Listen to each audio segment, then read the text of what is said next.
శ్రీ సిటీలో 5,000 కోట్లకు పైగా పెట్టుబడితో ఎల్జీ ఎలక్ట్రానిక్స్ నెలకొల్పనున్న సంస్థకు భూమి పూజ కార్యక్రమంలో గొప్ప సంస్కారానికి శ్రీకారం చుట్టారు కొరియన్లు. భారతదేశంలో పూజా సాంప్రదాయాన్ని విద్యా ఐటీ శాఖల మంత్రి నారా లోకేష్ గుర్తు చేయగా అత్యంత భక్తి శ్రద్ధలతో సాంప్రదాయాన్ని పాటిస్తూ కొరియన్లు పూజా కార్యక్రమాల్లో పాల్గొన్నారు. 5 ఏళ్లలో లక్షలాది ఉద్యోగాల కల్పన లక్ష్యంగా అడుగులు ముందుకు వేస్తున్న విద్యా ఐటీ శాఖ మంత్రి నారా లోకేష్ ఎల్జీ ఎలక్ట్రానిక్స్ ను శ్రీ సిటీకి తీసుకువచ్చారు. ఎల్జీ ఈ ప్లాంట్ ద్వారా 2,000 ఉద్యోగాలు కల్పించనుంది. పూర్తి స్థాయిలో ప్లాంట్ ఉత్పత్తి ప్రారంభమైతే దేశంలో 70% ఏసీలు ఏపీ నుంచే సరఫరా కానున్నాయి. అద్భుత ప్రయోజనాలు కలిగే ఎల్జీ ఎలక్ట్రానిక్స్ భూమి పూజ కూడా సంస్థ ప్రతినిధుల సంస్కారానికి ప్రతీకగా నిలిచింది.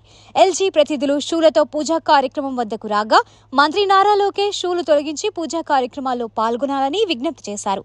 హిందూ సాంప్రదాయాన్ని గౌరవిస్తూ ప్రతినిధి అంతా తమ షూలను విడిచిపెట్టి కొబ్బరికాయలు కొట్టి భూమి పూజను దిగ్విజయంగా శాస్త్రోక్తంగా పూర్తి చేశారు.